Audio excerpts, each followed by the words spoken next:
Computer. Okay. All right, we'll get underway.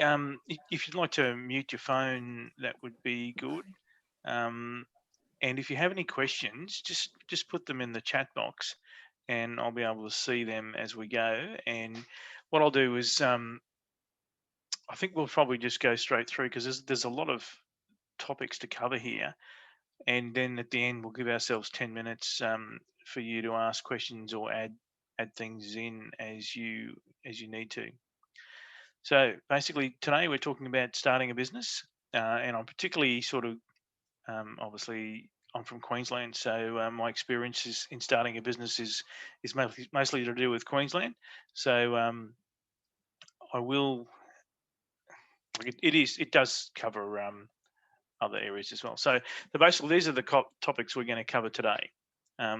Firstly, when I talk to a lot of business people who are first starting out, one of the first things I try and do is just make sure that there's actually a viable product or service that they're going to put to market.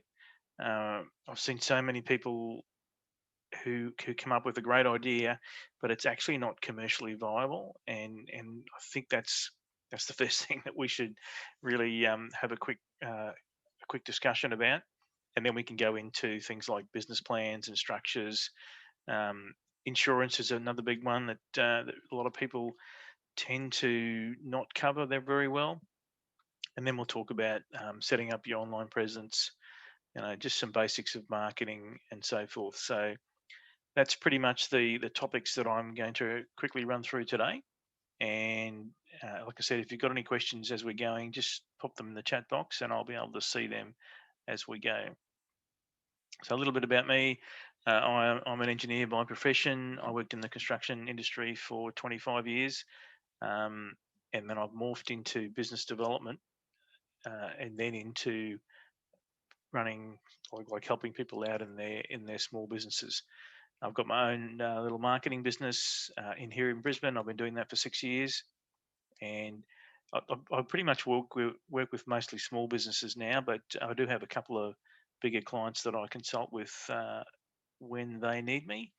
And I'm really very focused on return on investment.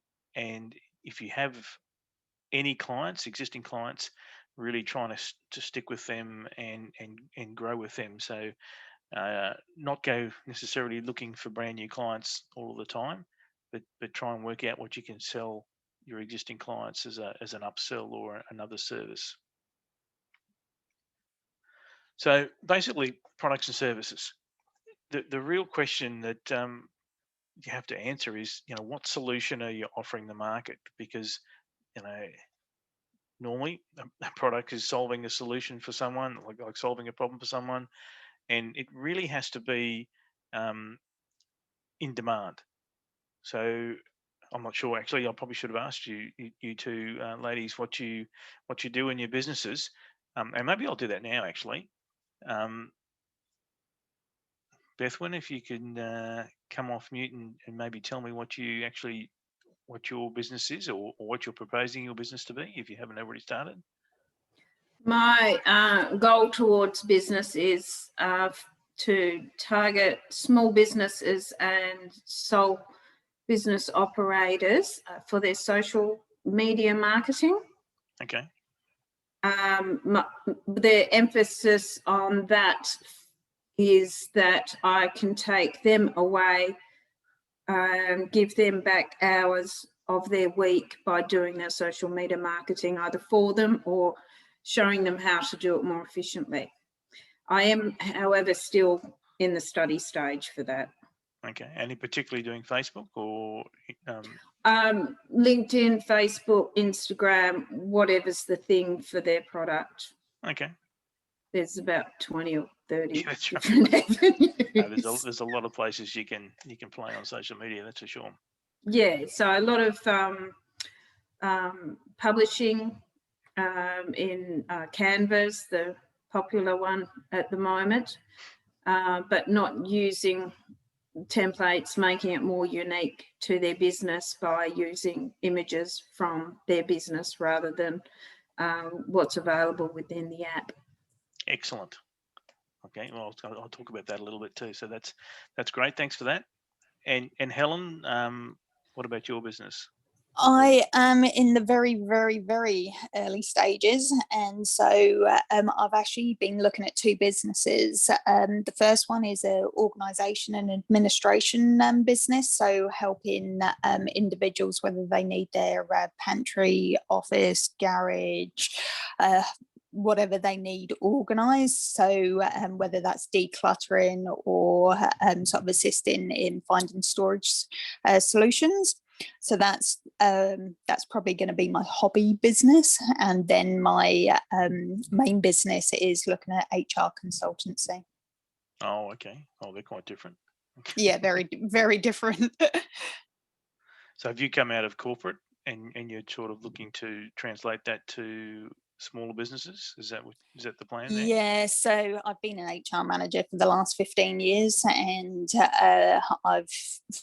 I really want to focus on the development of supervisors and managers, focusing on the training aspect, helping performance management. Okay. All right, very good. All right, that'll give me something to think about while I'm talking about this. So thanks for that. So basically, yeah, look, the key thing is to work out if there's a demand for your service, and can you charge a price that allows you to make some money. I know a lot of people, say that they're not necessarily in it for the money, but just to run a business. I actually share an office with an accountant, and I'd asked him the other day what was his feelings on to run a viable business. And look, the numbers vary depending on exactly what you're doing, but if you're not, if you can't cover between 5 and 15 grand a year, $15,000 a year, then it's going to be difficult for you to actually operate, because when you take in insurance, some of the government regulations and things that they need to do, if you're paying a bit of GST on your turnover, it, even to run my business, for instance, it's $20,000 a year in insurance and fees for MyOb and so forth. That's without doing anything really. That's just the base coverage, and probably doesn't cover a lot of marketing and so forth. So you really need to work out if there's enough of a demand to be able to pay for your overheads, and then to pay yourself. So both of you sound like you've got that sort of worked out. At least you didn't say you were going to be doing things for everyone, because that's just not possible. So basically define your product and service, and then do a little bit of competitive analysis, because you need to know in your marketplace who you're going to be up against, what they're charging, and what they'll do when you come into the marketplace. If you're a new player in your marketplace and there's already a couple of people there, it's very likely that they'll respond to your presence, maybe offer some discounts, or potentially undercut your service. So it's really about how you're going to handle that. Do you actually know who your competitors are? Have you got some advantage over them that you can actually quickly document? Like, I don't recommend that you mention their names, or particularly go after them as individuals. But if you know that, say, you're up against a big agency, for instance, in your space, Bethwyn, with if there's some couple of big agencies in your area that do social media marketing, and they use interns, or they're not Sure, very, there is. yes, My interest of area is pretty much the small fry that just wants to spend more time living. yep. And I'm not someone who's interested. I've just spent 16 years in government, and I'm so over the ivory tower existence. I am happy just to zip around in my car if I need to go to people. Otherwise, it'll be Zoom and phone and email, and of course, social media. There you go. Very good. Okay, and look, but one of the things you did mention was that you're very much into content creation and trying to come up with some unique images and some unique perspective on people's social media, and I think that's that's one of the keys in social media is to we call it user generated content. So it's basically you try and get pictures of the person's actual business, their actual customers, testimonials, reviews, stuff that's not like anyone else has got, and use that as part of the content. And I think that's that's really, really important to have a point of difference for your business, that you can actually do that, and you'll help them over time to create a bit of a story for their business. Yes, well, I am told that I do have a different way of looking at things. Okay. And I'm hoping that will be useful. And I do, when I first meet a person, a business, an industry, I do tend to look at things in a different way to what would be generic textbook sort of approach. That makes me sound a little bit balmy, but I can come up with analogies which don't seem to relate to what an issue might be, but when you finish explaining it, then oh, I never thought of it that way. So I'm hoping that sort of way of thinking is going to be very useful, because as you know, the constant reinventing of new content is probably the biggest challenge. Yes, that's right.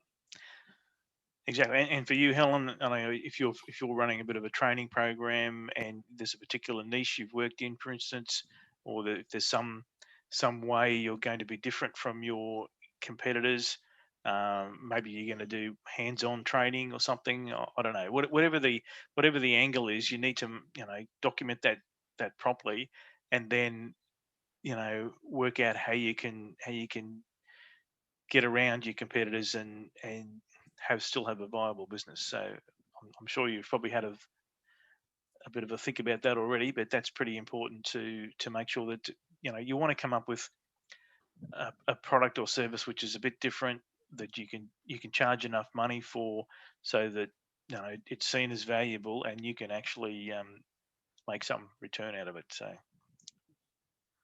I seem to have found that in the HR consultancy, focusing on the training of supervisors and managers in the disciplinary side, I seem to have found a niche on that. And the organisation and admin side, I don't seem to have any competitors. So it kind of concerns me that I'm thinking maybe I'm just being too loose on my competitor analysis. So yeah, I think Google's really been the only method that I've been looking at to find out who my competitors are, but I've pretty much found a blank. Okay, because nice, one of the things you could do is, if you're not in any networking groups at the moment, if you went along to a Chamber of Commerce, or you can go to BNIs or B4Bs or Key Business Network. There's a whole lot of networking groups that are available. I know there's definitely a BNI in Cairns. You can go to their networking events, and you can at least go to a couple of them before they force you to try and join. And you'll definitely find some HR people in those groups.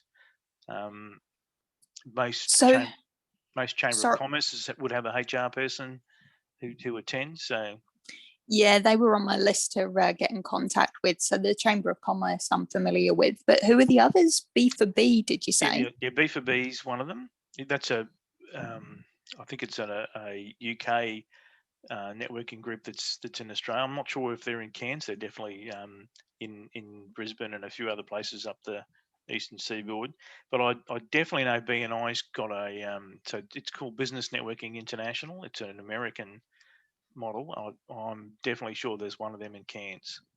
So if you just Google BNI, there'll be at least one group there in Cairns, and you can go and attend one or two of their functions. They usually have breakfasts without having to join, and you can just find the lay of that. If they don't have any HR people in their group, they might be keen to have you join them, which is one way to get off the ground.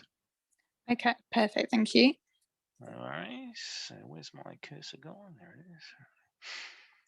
Okay, so business structures. Now, most people start out as a sole trader, which means they just create an ABN by themselves, or they use their existing tax file number and just work that way.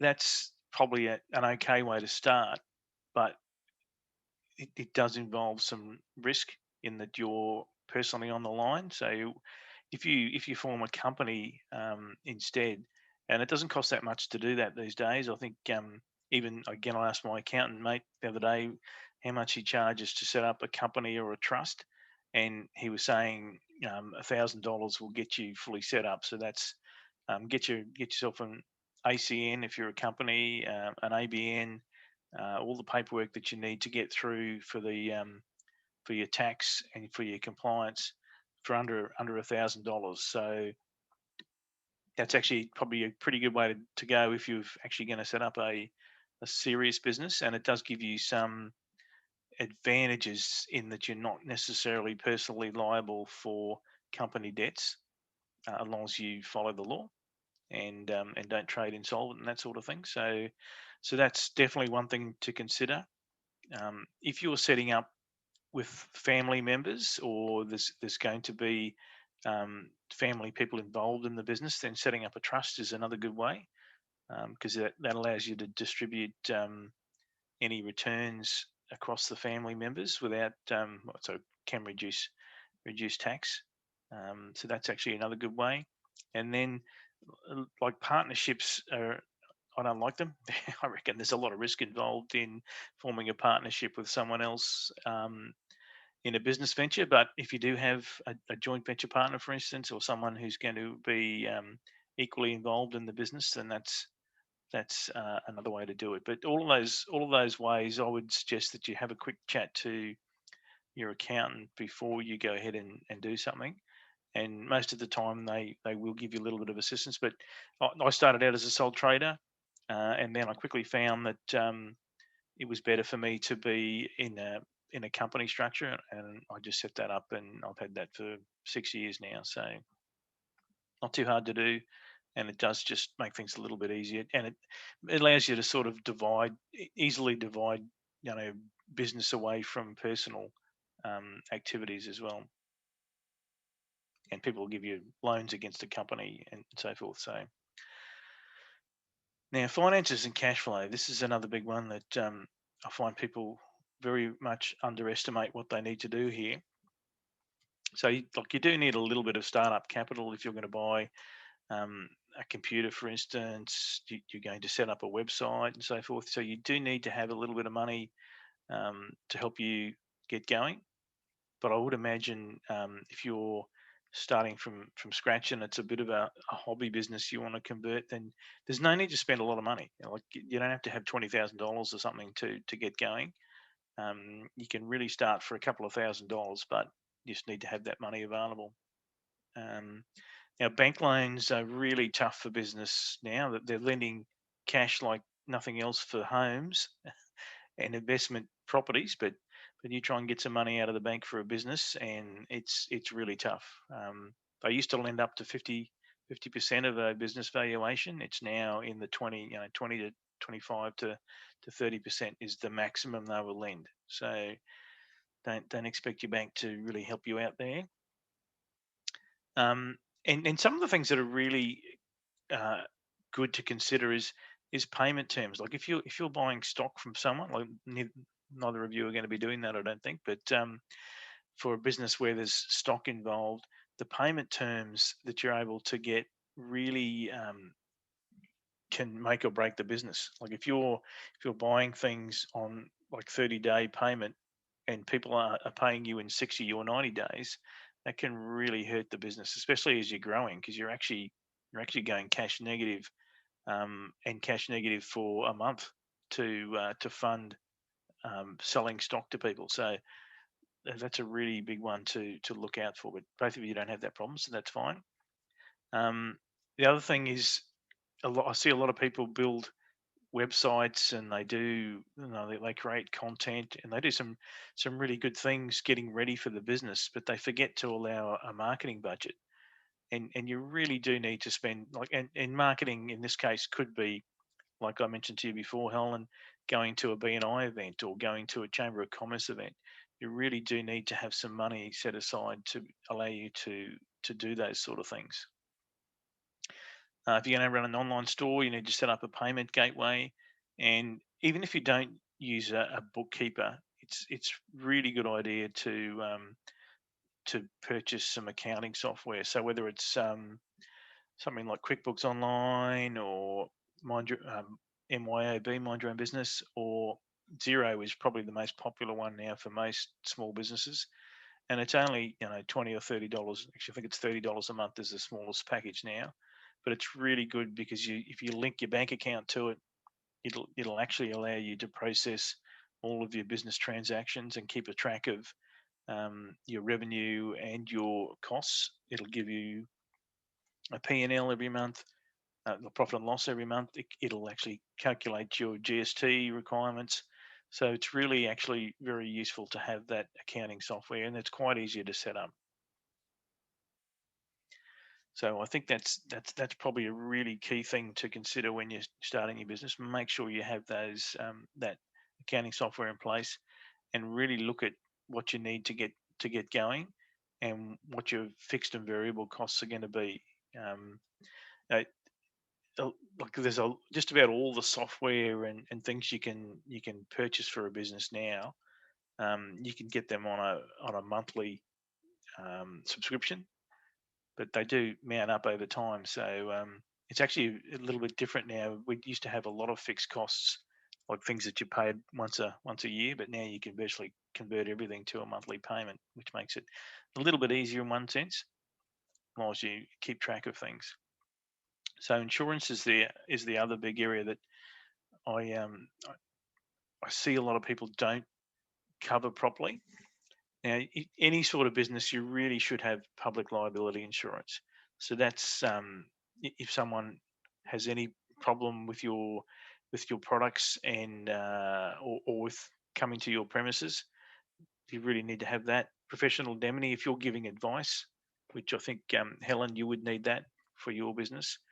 Um, Definitely, and there's you don't have to have huge cover, because if you're only turning over, 100 grand or whatever, then you can get pretty cheap professional indemnity insurance. But if you're giving advice to people, you really want to have that one covered. So is there one that you'd recommend, or is something that I've started to look into? But is there sort of a general one that Well, a lot of people have them rolled up, like they'll give you public liability and professional indemnity insurance. Most policies allow for that to happen for a sole business operator, especially someone providing professional services like you're intending to do. So, and it really just depends on, like, if you're working from home mostly, then it's probably different than if you're working on client premises. There might be a slight difference in the cost. If you're potentially going to have people coming into your home, then workers' comp is it's cheap as anyway, so it's not really a big thing. But you probably should have that insurance. I just think, professional indemnity, public liability. Most, if you ever work for a government organisation or some sort of larger business body, they'll virtually demand that you show them that insurance. So it's almost you almost have to have it to operate, and it's silly not to. And then if you've got stock and assets, you need to really have some insurance. I might put super in there actually. That's interesting. But yeah, you should have some stock insurance. If you've got trademarks, you can insure against that, so people can't steal your intellectual property. I guess the legals is a risk thing, whether you need to actually get a lawyer involved in setting up your business. There's a lot of templates that you can get now. People like LawPath. There's a few places online where you can get contract templates and just standard documentation for your business. if you're not doing anything out of the ordinary, you can probably get away with those templated documents. But again, it's it's something that you probably need to have a quick look at, see what other people are doing, maybe ask around a little bit. I actually haven't paid for anything other than looking at some legal documentation when I first set up my business. I really haven't had to do that. And when again, if you go into some government type work, it pays to have a lawyer look over the standard contract that they send you, because you can be on the line for, you can be liable for quite a few things, especially liquidated damages and those sort of things. You want to just make sure that they're not going to give you a big problem if you sign something that hasn't been reviewed. Now, government arrangements. So if you're working from home, normally if you're not conducting a business where there's a lot of walk in and walk out traffic, you probably don't necessarily need an approval for that, but it's good to check with your local government just to make sure. Certainly if it's anything to do with food or health arrangements, then you probably will need an approval. And some activities require permits as well. So good to check with your local government. I'm not sure what Cairns Council has in place, but Brisbane City Council certainly has a lot of information on their business hotline about the approvals that you need. Now GST, if you're not going to turn over more than $75,000 a year, you don't have to register for GST. But if you're assuming that in maybe a couple of years' time you will reach that turnover target, then you probably should do it right from day one. When I started my business, I think I did the first year without registering for GST, and people just don't. In this day and age, when you're invoicing for something, people just expect it to be on there. So if you give them an invoice without a GST component, it just, people are very suspicious. So it's actually worthwhile just spending a little bit of money to register for it. Take the GST out, or charge the GST. You just have to obviously declare that and pay the government. It's actually worthwhile doing it. It doesn't look like you're a serious business if you're not charging GST. Other charges, yeah. Look, obviously you're going to have water charges and electricity and so forth for your business. They're all claimable.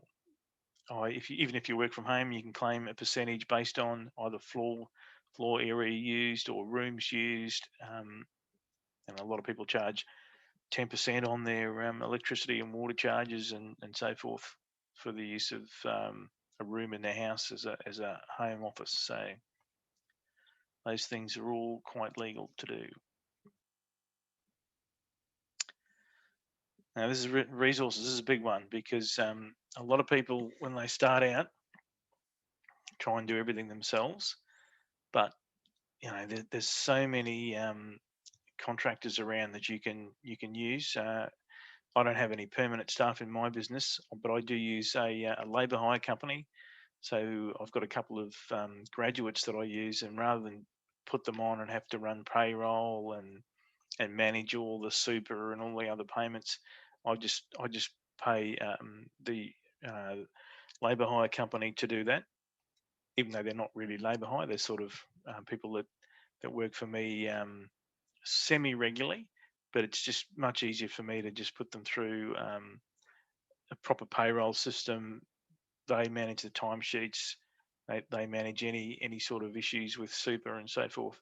It's actually really worthwhile, and only costs I think it cost me $7 an hour extra for those staff to be run through the labour hire company. But it just takes away a whole lot of headaches, especially if you don't know whether you're going to have you're going to need permanent people or you only want them on a part-time basis. Contractors, like there's so many people working as contractors now, especially if you're in the sort of person that you might want to employ in a startup business, like a VA potentially, someone to help you do your books or so forth. Bookkeepers, they just work as contractors basically. They don't You don't have to take them on as staff or employees. You just use them as and when you need them on an hourly rate or on a monthly retainer. So I'd suggest that that's a good way to start. And if you look to employ later, that's a whole level of extra administration and potentially difficulty, I reckon. But anyway, depends on how quickly you want to grow, I suppose. Suppliers and equipment to other areas to look at. Like you do need to, if you're going to run any sort of business, you'll need a computer and a printer and mobile phone and maybe a few other little bits and pieces for your business.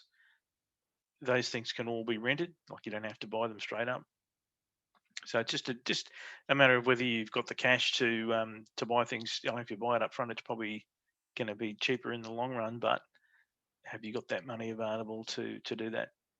Like I've got a company vehicle, but I also, if I need another vehicle for someone to travel, I just use a Go Get car basically. So I don't know if they've got them in Cairns or Perth, but it's just a vehicle that I can hire on a hourly rate, bit like a hire car, but it's in the local area here. So if we need it, we just go and grab it and drive that for the requirement. So there's so many different options now available, and obviously you can use Uber or DD or whatever if you don't want to have your own vehicle. You can really start businesses now without having to really own anything. If you wanted to, you could basically hire all this stuff if you wanted to, and just probably equipment you virtually need a computer and stuff, but the rest of it you can pretty much have it when you need it on an as needs basis to really reduce your costs. So and I guess the last thing to consider is how you're going to set yourself up. Are you going to work from home? Are you going to lease some space? I've tried leasing before. At the moment, I'm just sharing an office with another guy who's an accountant. So, and that just works really well for me. I don't have to worry about a lease arrangement. We have a short-term hire arrangement, but I've been there for a year, and it works really well. So, and I know quite a few people work from shared space environment now, just because it gives you access to facilities, but you're not fully online for a 6 or 12-month lease. So lots of flexibility, and obviously you can work from home if that is going to be okay for you. Warehouses, storage areas, all of those things are quite easy to hire short term now. So and when you're in a startup operation, you really don't want to put yourself into any long-term arrangements. Again, both of your businesses probably don't really need warehouses, but if you've got any sort of stock, I'd manage some stock for a client, and we just do a short-term hire at a storage facility, and it's it costs a bit more probably, but at least it gives us the flexibility. And then if you're going to be just an online presence, there's a whole lot of stuff to think about there. So we mentioned social media before when we're talking to Bethwyn. So they're the main ones, Facebook, LinkedIn, Instagram, YouTube, and there's a whole lot of others depending on what's Pinterest or whatever sort of business you're in. There's probably a social media that is right for you. So for Helen, in your case, I think you'd be more LinkedIn than Facebook for your business. Whereas obviously, I think probably for Bethwyn, she'd be more into Facebook, but it really depends on the client, I suppose.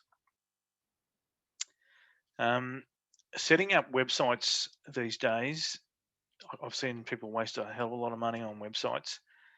You really don't need to spend a lot of money. There's quite a few integrated systems now that include a website, emails, you're linking into Facebook, you can basically run little forms to collect people's information, and it's all in one system, so you don't have to have a separate website. So even something like Shopify, you've got a website and an e-commerce store all in one.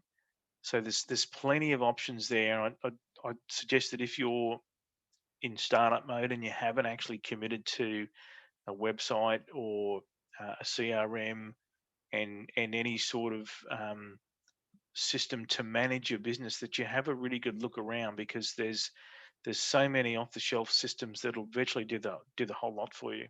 You might pay a little bit more at the beginning, but it'll save you a lot of time in the future. So yeah, just like I was saying, like just say if you were going to run a membership site, for instance, you can buy a system called Wild Apricot, which it'll have your website, it'll run your membership system, it'll actually runs your email system. It does that all in one little integrated system. So I mentioned Shopify before for a website e-commerce.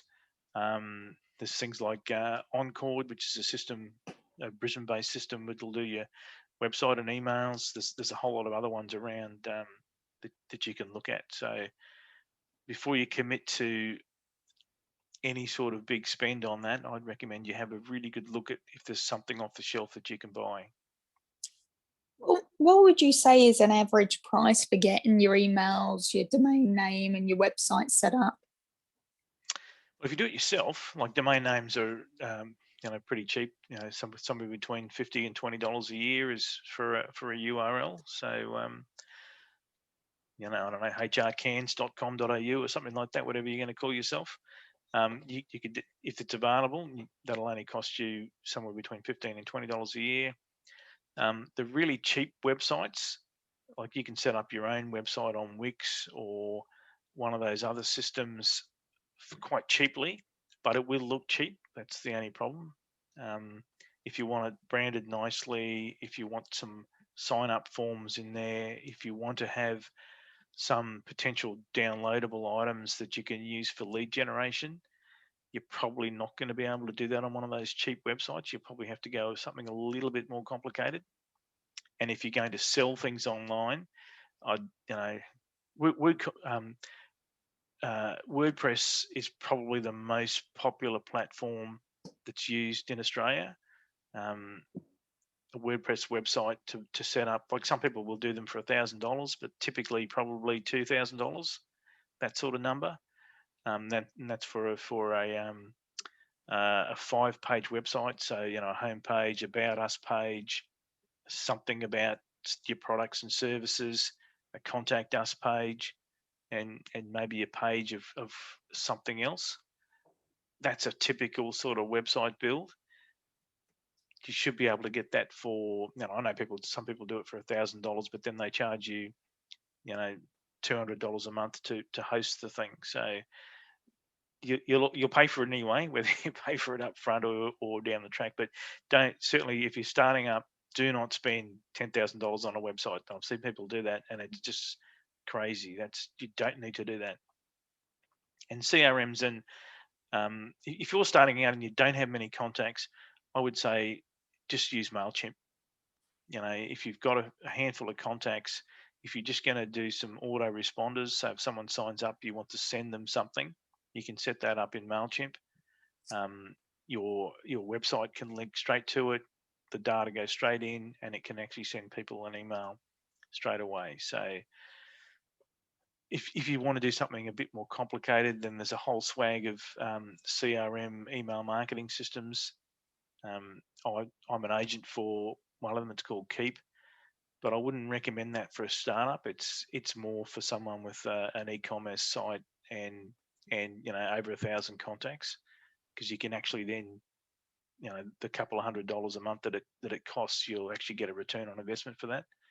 So Active Campaigns, probably another pretty popular one. It's I think it's about $39 a month, and it'll run that for you.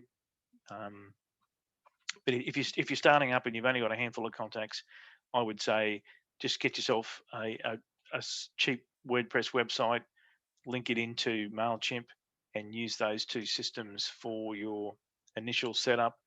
And when you wanted to sell things online, if you're going to sell things online, really have a close look at whether that's worthwhile doing, or whether it's better off just asking people to call you or email you if they want to purchase something. And then you can just run it through a standard invoice process. So again, if you're not doing too many of them, that's pretty simple. There's no need to set up a whole lot of complicated e-commerce stuff if you're not doing multiple transactions. It's all about return on investment. Like if you're going to spend a couple of $1,000 setting up an e-commerce site that's going to cost you a couple of $100 a month, is that really worthwhile, or is it better for you just to spend an hour of your time doing some invoices once a month?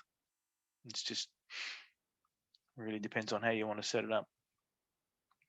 Things like Google, you definitely need to set up a Google My Business listing.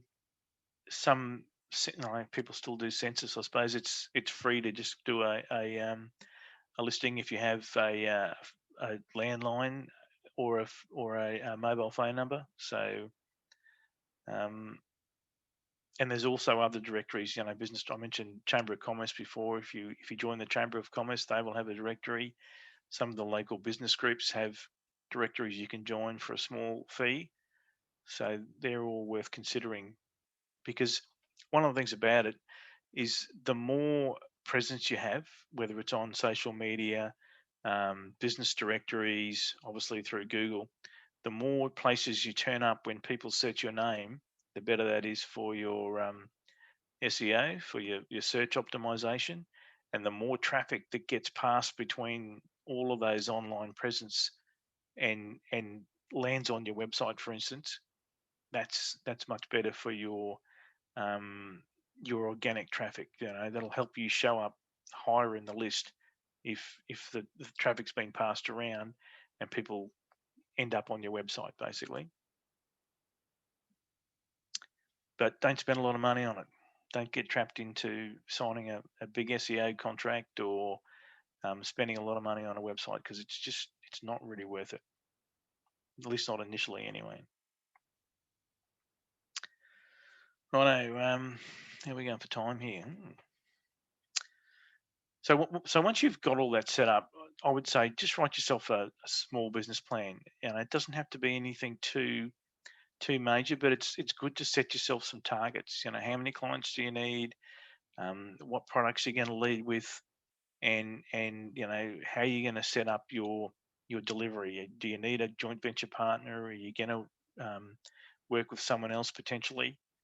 Just document those things, because it's good to come back and review them and just see how you're going, especially if you're planning to have a bit of a a growth in turnover over time, and then go looking for your first couple of customers. So really, and hopefully when you go into business, you've got some existing sort of people in mind, and you really need to have a good think about, have I got any existing people that I've already worked with who could become a customer for my business, or can they recommend someone who might be a referral, and then work back from there. If they're not quite a customer yet, if they're a bit of a prospect now, how do I get them across the line? Do I need to have some sort of little offer for them? Do I need to encourage them to just try me out? And just have a think about how you're going to get those first couple of customers, because that's really key. Once you get going and you've got some income coming in and you've got some people actually using your service and actually getting good returns from it, then they're going to give you some information. They're going to give you some testimonials, some reviews. You'll be able to see what problems you solve for them and what difference it's made for their business, and all of those things can help you drive what you're going to say next to try and get the next lead into your business. So I think it's really, really key that you get early in the piece, you get at least one paying customer and someone who's willing to work with you to help you, drive what you're going to do next. Don't try and guess what people want. It's much better if you've got someone who's paying you, who'll tell you what they need next, or what's good and what's bad. I didn't really mention Facebook ads before, or Google ads, but definitely if you're trying to drive your business quickly and you know who you're targeting, they're a good way to actually get some leads into your business quickly. But you need to have things in place, because only a small portion of people who come even through a Facebook ad or a Google ad are going to be ready to buy. So you need to have some things in place for those people who are just shopping around, doing some research or whatever. You have to be able to cater for them as well as the ones who want to sign you up straight away. So have a think about that. What's something that you could give away for free or as a low cost, a review, maybe an audit, some sort of first steps. This is the first thing you should do when you're setting up your whatever your process is. Maybe you can give away the first step just to get them into the process and liking what you're doing.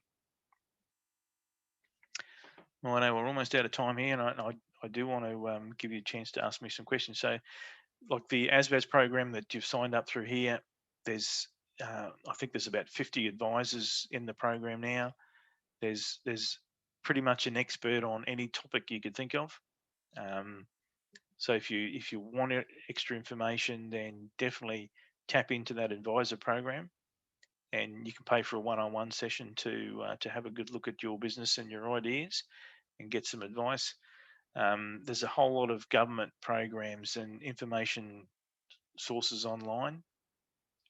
The government ones are pretty good because they're, obviously they're not going to try and sell you something. They're really just there to provide you with information. Be a little bit careful of any of these programs on Facebook, and the gurus trying to sell you something for $3,000-4,000. You just really don't need that. Okay, so we've got just over 7 minutes left. So questions. Helen, you're writing lots of notes there, so I'm assuming you might have some questions for me. I am a very big note taker, so yeah, I've just been just taking pointers from yours. So I've pretty much asked the questions as we've gone as to what I need. So I'll let Beth go first, and then I'll just see whether there's anything I do want to ask you about. Okay, no worries. So Beth, you got any questions? No, I don't. Thank you. Very happy with the information that you've given us. And yeah, I've even managed to make a to-do list, which is 10 points long. Okay. Maybe not today. Okay, no worries. So we're both list writers. So I did have a question. You said Google My Business. I don't actually know what that is. So you said we need to set that up. What is that?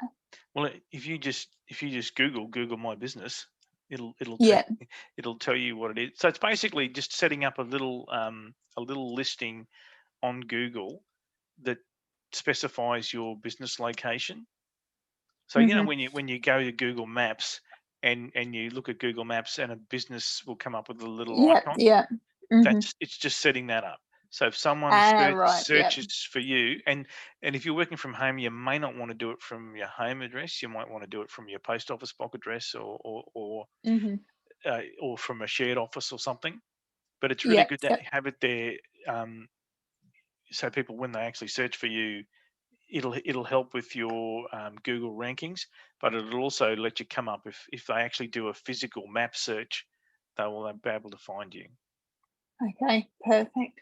And there's a little process with it. They when you tell them your address and you put your listing in, they send you a little business card effectively, and on the business card it has a code on it, and you have to put that code into your listing to then fire up your listing.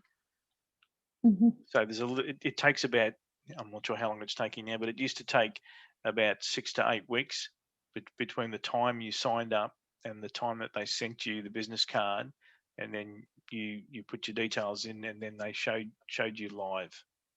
So there's a little it just takes a little bit of time to get that set up. Okay, that's good to know though. But if you are working from home, I'm not sure that you'd have to sort of toss up with whether you really want people to know that's where you're working from. But that's no, I've got a PO box. I think is the best way probably. That's the way to do it. Yes.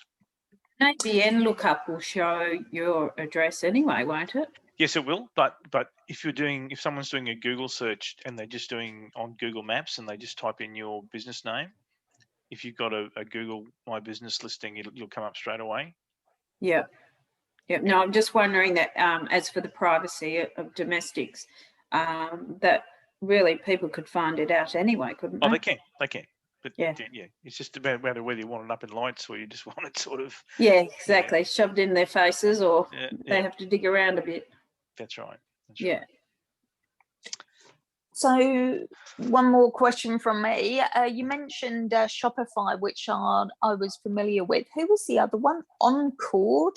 Is that? Oh, Encord is it's a business platform based in Brisbane, and I think actually they're part of the ASBAS program. But it's an all-in-one website and email marketing system, so you can actually host pretty much everything you need to do on one platform.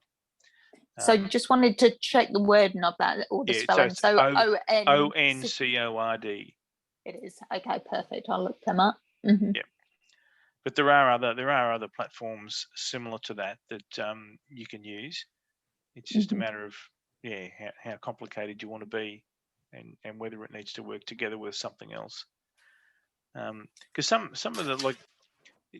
of the HR platforms may in fact have their own CRM attached to them. I know. I'm just trying to think of the name of the one. I know someone in Brisbane who was using a HR platform, and it actually had the CRM was part of the platform. So basically you could keep all your prospects and client records in this one system, and it sort of managed what part of the HR sort of process they were using. It had modules and things in it, but I can't remember. Yeah. Okay, I hadn't actually thought about the CRM side of it, so that's definitely something to consider. So how would you manage your clients if you had 10 clients, for instance? You would need some sort of database to manage what you were doing with them, their staff and all that sort of stuff, wouldn't you? Yeah. So I was just going to I hadn't actually thought too far ahead with that, and was just thinking I wasn't going to have that larger client base, and that I'd probably just spreadsheet it. Okay, well, and that's fine. So if you use a spreadsheet, you could, that would be one way to definitely manage it. So, All right. Well, we're almost out of time. So basically, as I said, this recording will be available through ASBAS. I'm not sure if they send you the link or if they just send you an email or somehow make it available to you. And I'll put my notes as part of the, so it'll be just a PDF document as part of the attachment. And if you want to contact me at any stage, you can do that. That's my office number, and my business is optimised.net.au. Or you can contact any of the advisors through the ASBAS portal. So that's pretty much it. Thanks for attending. I'm ashamed that those other people didn't turn up. But anyway, that's their problem. Well, I think it was great for me and Beth. So thank you very much, for a one-on-one session. almost did do that. So there you go. Yep, their loss, our gain. Exactly. So thank you very much. So both of you have a nice evening. No worries. Thank you. You too. Thank you, Dave. Bye. Bye. See ya. Bye.